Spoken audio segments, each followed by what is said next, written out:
bilang sama Aurel, bukan masalah nikah muda atau nikah tua, tetapi yang menjadi masalah adalah ketika kamu memilih pasangan yang salah.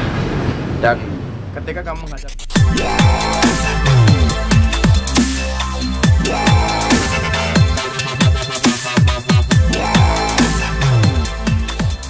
siap?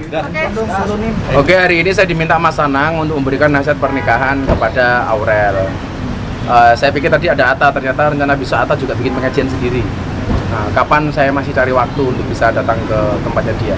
Dan alhamdulillah acara berjalan dengan lancar dengan segala rentetannya. Ya sahdu, ya romantis, ya ada ketawanya, komplit lah pokoknya. Nasihat apa ini kasih Gus Miftah mungkin? Saya memberikan nasihat kepada keduanya.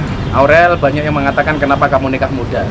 Saya bilang sama Aurel, bukan masalah nikah muda atau nikah tua, tetapi yang menjadi masalah adalah ketika kamu memilih pasangan yang salah. Dan ketika kamu menghadapi itu semua, saya bilang sama dia, ketika kamu tulus mencintai karena Allah, maka manusia pun akan mencintaimu karena Allah.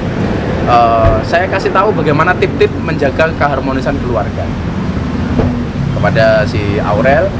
Kemudian kalau ngomong pernikahan jangan ngomong enaknya saja, tapi karena pasti juga akan ada banyak permasalahan yang ada di dalamnya. Saya bilang orang nikah itu memang nambah masalah, tetapi kehadiran dua orang ini diberikan kekuatan oleh Allah untuk mencari solusi dari masalah yang dihadapi. Soal pernikahan muda sendiri gimana sih Gus, artinya dari kacamata agama itu sendiri? Kan ya sah-sah saja. Selama udah balik dalam kacamata agama itu sah. Kalau kemudian undang-undang pemerintah kan, undang-undang pernikahan umur 21 tahun kan sudah layak untuk itu, baik Atta maupun Aurelnya. Jadi nggak ada masalah sampai hari ini. Oke, Gus tadi bertemu juga langsung Kak, nasihat untuk Aurel sendiri atau memang? Iya, jadi memang secara khusus kita memberikan nasihat kepada Aurel. Saya kasih apa sih ciri-ciri wanita solehah menurut Rasulullah?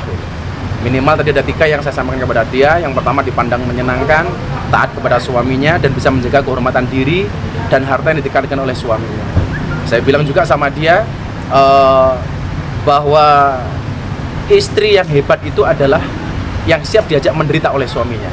Tapi saya juga bilang kepada Atta, suami yang hebat tidak akan pernah mengajak istrinya menderita. Dan ternyata nasihat-nasihat pernikahan kita kemas secara semacam quote itu lebih gampang diterima daripada saya hanya menyampaikan ayat dan hadis. Itu tadi ketika Mas Anang meminta itu sendiri kapan sih Gus untuk menjadi penasehat? Saya udah janji untuk membantu pernikahan ini sejak bulan Ramadan tahun kemarin. Kita sempat by Zoom, kita sempat YouTubean bareng, dan waktu itu Mas Anang minta, oke, karena kebetulan saya bersahabat dengan Mas Anang sudah 8 tahun lebih. Dan Aurel bilang, tolong aku dibantu ya Gus, ya saya bantu.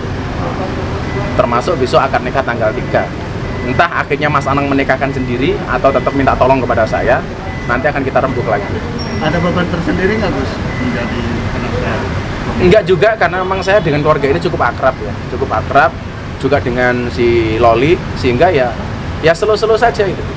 Termasuk pembahasan kemarin saya diminta untuk Gus lah yang menikahkan, aku pasrah, karena kan boleh saja wali itu memasrahkan kepada orang lain untuk menikahkan.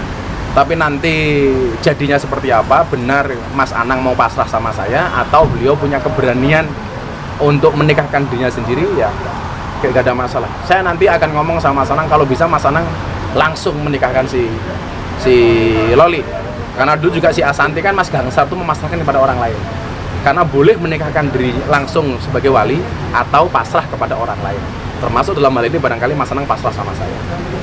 Ada alasan harapan Gus, sampai akhirnya Mas Anang memasrahkan kepada Gus Miftah? Kenapa? Ada alasan tersendiri nggak? Ya karena alasan kedekatan saja itu. Alasan kedekatan saja, dan Mas Anang merasa berguru di pondok saya, itu saja alasannya. Maka kemudian Mas Anang pasrah kepada saya.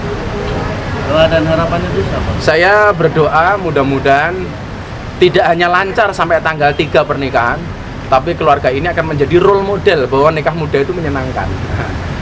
Selama tidak melanggar aturan. Sehingga saya berdoa kepada kedua mempelai ini, semoga menjadi keluarga yang sakinah, mawaddah, warahmah, dan langgeng ila akhir zaman. Jadi saya sampaikan kepada Aurel, ibadah yang paling dibenci oleh setan itu bukan sholat, cuma 5 menit, bukan haji, cuma 1 bulan, bukan puasa, cuma 1 hari. Tapi ibadah yang paling dibenci oleh setan adalah ibadah nikah, karena ibadah seumur hidup dan selamanya. Maka saya sampaikan kepada Atta tadi, walaupun Atta nggak datang, tapi dia nonton, saya bilang, Atta, nikah itu senang, tapi tolong jangan senang menikah. Oke. Gitu ya, thank you ya. Ya.